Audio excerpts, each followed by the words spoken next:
Hello అందరికీ. ఇది నా సెకండ్ అవుట్‌ఫిట్ కోసం క్లాత్‌ని అయితే కట్ చేస్తున్నాను. మీకు ఆల్రెడీ చెప్పాను కదండీ! శారీని కన్వర్ట్ చేసి డ్రెస్ స్టిచ్ చేస్తున్నానని. సో, ఇక్కడైతే బాడీ పార్ట్ కట్ చేశానండి. అండ్ డౌన్ పార్ట్ కూడా కట్ చేశాను. సో, ఇక్కడైతే స్టిచ్ చేస్తున్నాను. ఫ్రాక్ అయితే కొంచెం డిఫరెంట్‌గా స్టిచ్ చేద్దాం అనేసి స్టార్ట్ చేశాను. బట్ ఎలా వస్తదో ఏమో తెలీదండి. ఫ్రాక్ డౌన్ పార్ట్ లో వచ్చేసి 3 లేయర్స్ పెట్టానండి. ఇంతకు ముందు కూడా కుట్టానన్నమాట ఇలాంటి డ్రెస్ ఒకటి మా పాపకి. అది మా పాపకైతే చాలా అంటే చాలా బాగుండింది అనమాట. ఎలాగో పాపకి స్టిచ్ చేస్తాను కాబట్టి ఇంకా నా కోసం ఎందుకు స్టిచ్ చేసుకోకూడదు అని చెప్పి స్టార్ట్ చేశాను. బట్ నాకు ఎలా ఉంటుందో ఏమో. అయితే ఇప్పుడు నేను కుట్టే డ్రెస్ చిన్నపిల్లలకే బాగుంటది, పెద్దోళ్ళకి బాగుంటుందో బాగుండదో అనుకున్నాను. బట్ నిజానికి చాలా బాగా సెట్ అయిందండి నాకు. అసలు ఇంత బాగా వస్తుందని నేను అస్సలు అనుకోలేదండి. డ్రెస్ అయితే చాలా బాగా వచ్చిందండి. చూసారు కదా ఎంత బాగా సెట్ అయిందో నాకు. యోక్ పార్ట్ లో వచ్చేసి వీనెక్ ఇచ్చాను.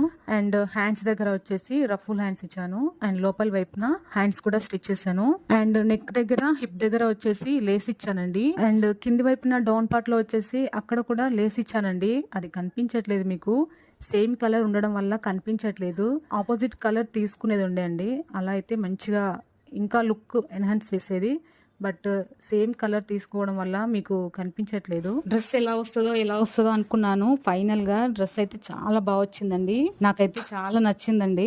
మొత్తానికి ఫైనల్ గా డ్రెస్ అయితే ఇలా వచ్చిందనమాట. ఈ డ్రెస్ మీకు ఎలా అనిపించింది కామెంట్ చేయండి. ఓకే, మరి వీడియో నచ్చితే లైక్ చేయండి. ఇలాంటి మంచి మంచి వీడియోల కోసం మన ఛానల్ ని తప్పకుండా సబ్స్క్రైబ్ చేయండి.